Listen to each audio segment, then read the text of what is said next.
certo é que temos moitas clases de baleas, non? É certo, David? Sí, o certo é que hai tres que veñen moi a miúdo e despois hai outras dúas que veñen un pouquichiño máis. Pero para falar delas eu penso que lle teño que pedir a Alfredo, por favor, se pode vir comigo aquí ao pantallón. Fenomenal. Claro.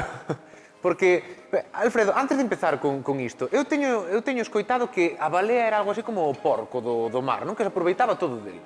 Sí, efectivamente, sí. O único que se perdía... Vente máis para aquí, vente máis para aquí. O único que se perdía era o sangue, porque se diluía na auga do mar cando o cortaban, pero o resto, pois, a carne para alimentación, a grasa para facer velas ou combustible, as barbas para facer incluso paraugas, corsés e distintas cousas, o sea, todo se aproveitaba. Ata como se di, as barbas. As barbas, xusto, as barbas, é como plástico, que curioso. E os osos incluso se utilizaban para, igual que a pedra, para facer casas. Que curioso. Pois vendo un poquinho máis para aquí, vamos poñer aquí neste punto, imos falar desas 5 especies de baleas que máis veñen por aquí, eu vou dar 4 datiños delas, e despois falamete un pouco máis delas que como teña que falar eu, imos mal. Imos falar pola primeira, que é o animal máis grande do noso planeta, a balea azul. Mide uns 26-30 metros, que é como poñer pois eso, 2 autobuses en fila, un detrás do outro. A ver, explícanos dela, a ver, como chega aquí ás nosas costas? Bueno, a balea azul percorre grandes distancias no Atlántico, digamos que busca aqueles lugares donde hai afloramento, donde hai produción primaria moi importante, entre o plancton encontramos eses pequenos crustáceos, ese krill, que é do que se alimenta, non? Entón, o que busca é esas zonas de gran produción. Que curioso, Claro, imos xa co seguinte, que é quizás esa balea máis común, que é o rorcual común, que non sei como podemos distinguir. Bueno, distínguese primeiro polo tamaño, non hai ningunha outra balea tan grande como a balea azul, é máis pequena, pero ainda así, como dixo Fina, hai algunhas que poden chegar a 25 metros, non? Que son enormísimas.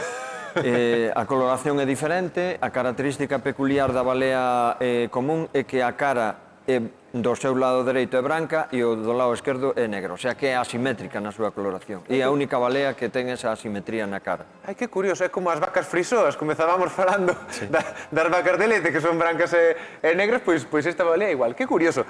Outra que tamén pasa moito por Galicia é a balea alibranca, que ten unha mancha branca nas aletas, non? Sí, o seu nome xa nos indica que ten esta mancha nas aletas, é a balea máis pequena, aínda así chega a 8 metros, pero é muitísimo máis pequena que o resto.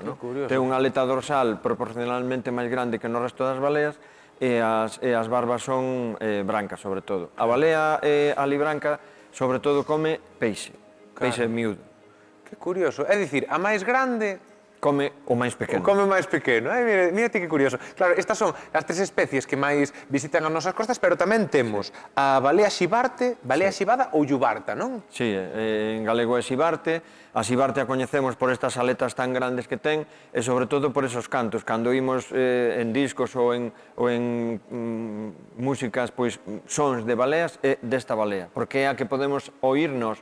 O resto das baleas emiten nunha frecuencia demasiada baixa e hai que modificar ese sonido para que o poidamos escoitar. Que curioso. Faime moita gracia que está a figura dun nadador ao lado de cada unha das baleas. Eu non me poño a nadar ao lado dunha delas, nin me mergullo, nin que me paguen, é de verdade. Claro, son moi grandes, son perigosas. Sí, increíble. E imos xa, por último, coa balea boreal, que quizáis a menos frecuente, que a temos aquí. Sí, efectivamente, balea boreal é menos frecuente que as outras, entraba tamén nas factorías baleeiras, o sea que era cazada, caracterízase por ser cincenta e ter unha aleta dorsal é a máis grande proporcionalmente que do resto das baleas.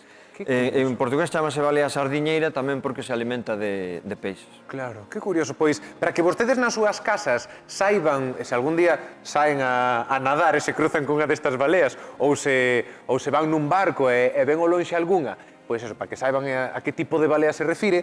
Temos aquí estas diferenzas entre a balea azul, a común e a alibranca, onde se ve a diferenza entre as aletas dorsais e incluso o seu sopro, porque cada unha sopra de maneira distinta, non? Sí, efectivamente, o surtidor é vapor de auga que sae dos pulmóns, e nas baleas grandes, na balea azul e na balea común, é como unha columna, e nas outras baleas, por exemplo, na alibranca, é en forma de corazón ou de V. Que curioso.